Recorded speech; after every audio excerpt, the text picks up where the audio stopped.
Hello friends, Srirama రక్షా స్తోత్రంలోని 11, 12, 13 శ్లోకములు మరియు వాటి భావములను చూద్దాము.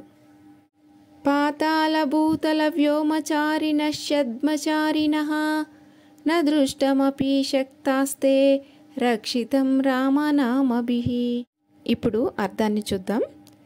పాతాళ, భూతల, ఆకాశ చరములు గాని, అదృశ్య రూపమున విహరించడి శక్తులు గాని రామనామముచే రక్షింపబడునట్టి వానిని కన్నెత్తి అయినను చూడజాలవు. రామేతి రామభద్రేతి రామచంద్రేతి వాస్మరన్ నరో న లిప్యతే పాపై భుక్తిం ముక్తిం చ విందతి. ఇప్పుడు అర్థాన్ని చూద్దాము.